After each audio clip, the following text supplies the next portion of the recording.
What's your definition of the American dream? Listen, if you still want to come to America because you believe in the American dream, let me tell you something. That dream died like 30 plus years ago. I had the American dream happen to me. I got the great job. I was good at it. I bought a house. The house had a pool. I had the American dream, and I really, really liked it. Loved it for about 6 months. And then I walked in my house and went, oh man, this is not fixing this problem that I have.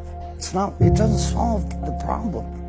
Jim Carrey did a really good quote a couple of years ago, a few years ago, and he said, I want everybody to get all their dreams come true. Everybody. So that they could know that it's not the answer. That message is very powerful, because I thought it would fix everything, and, it didn't. What if the greatest marketing slogan in American history is finally expiring, especially here in 2025? For generations, the American dream has been the ultimate promise that anyone, regardless of where they start, can achieve success and security through hard work and determination. But if you talk to people today, you'll hear a different story, one defined by pervasive financial anxiety, political turbulence, and the constant fear of losing what little they have. This dream isn't just financially out of reach. For some, the very ground they stand on is disappearing, forcing difficult choices between survival and stability. This isn't abstract economic theory. This is the human cost of a crisis that has only intensified this year. Before we delve into the heart-wrenching realities of 2025, please take a moment to hit that like button, subscribe to Immigrant Paths for more stories of global journeys, and comment below with your quick answer. Do you feel the American dream is becoming more about survival than success? Your input helps us keep this path illuminated for everyone. The core of the dream's collapse in 2025 can be summarized in one word: unaffordability. The cost of living crisis has officially eclipsed all other national concerns this year, pushing average families past their breaking point. Wages for the majority have utterly failed to keep pace with the cost of the essentials.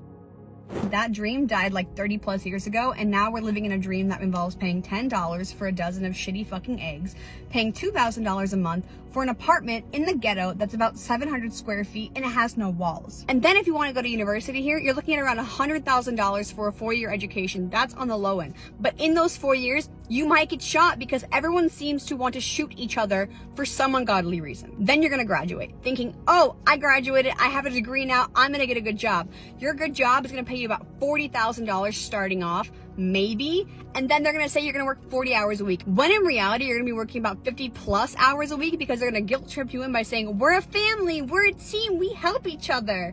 And they're not going to pay you overtime for that, because why would they? If they get your help for free, why would they pay you for that? Okay, then there's no work-life balance. That company you're working for now doesn't want to give you vacation days until like maybe your second year working there, and those vacation days are maybe 4 days out of the whole entire year. That includes holidays, all right? Then if you're sick, too bad, you still have to come to work, okay? Then if you want to buy groceries, your groceries are going to be your whole entire paycheck, because no one can afford to eat here anymore. Got it? I go to the grocery store for 4 things, it's like 50 bucks. I'm just saying it sucks living here. I don't want to live here. I want to leave. So maybe you should rethink your whole American dream, because it's not what it's all cracked up to be. Okay? Okay, love you, bye.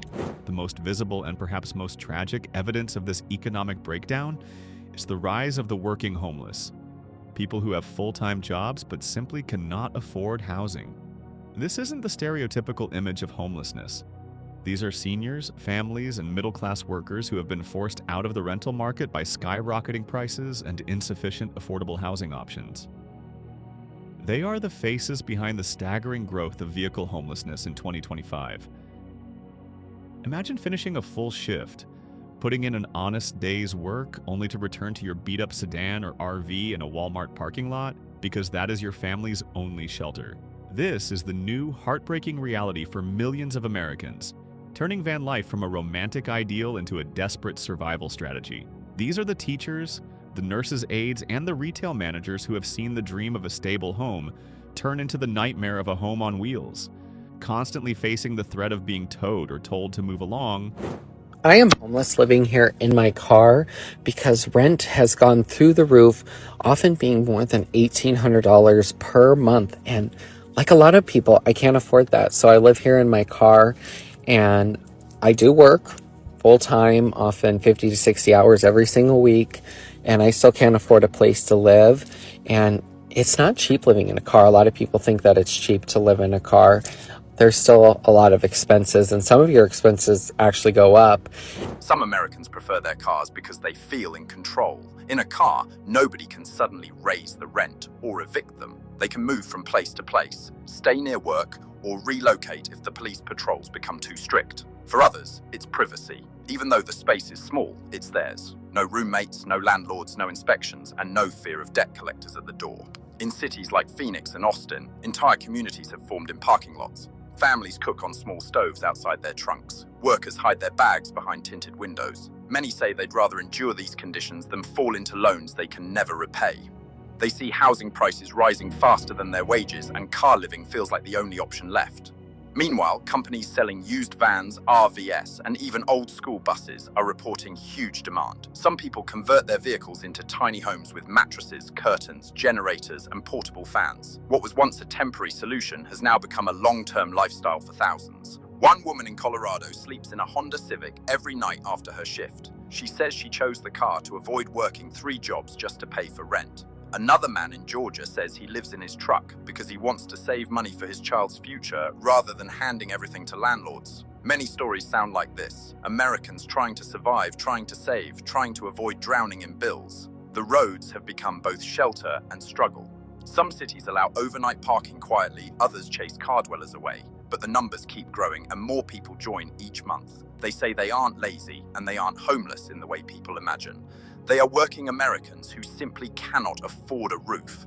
And as housing keeps getting more expensive, more people choose the same path: keep the job, keep the car, cut the rent, and hope for better days.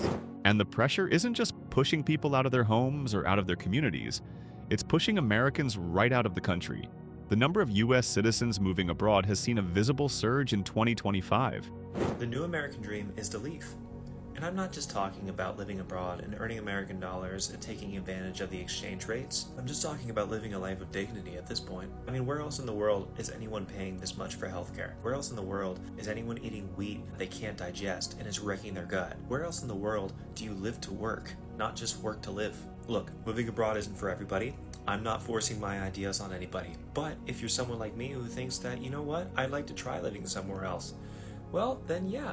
Then you might like my content. And look, a lot of people in my comments come at me and they're like, well, just leave, or why do you hate America?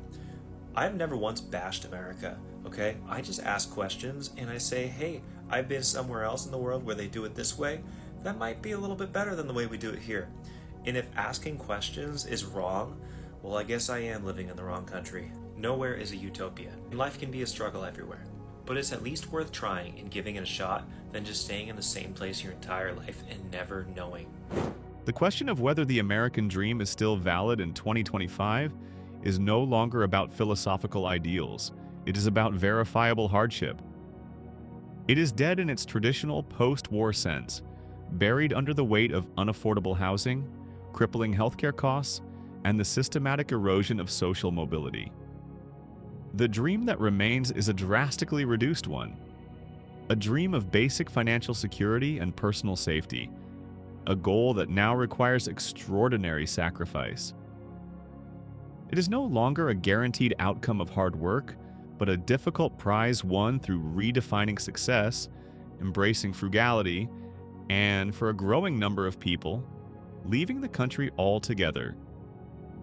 It is a dream fought for day in and day out, on the hard pavement of a parking lot or across the border in a foreign land. Keep fighting for your path. Thank you so much for joining us on this deep dive into the 2025 reality of the American dream. Don't forget to like this video if you took something away from it, subscribe to Immigrant Paths for more stories that matter, and please leave your final thoughts in the comments section below. We'll see you next time.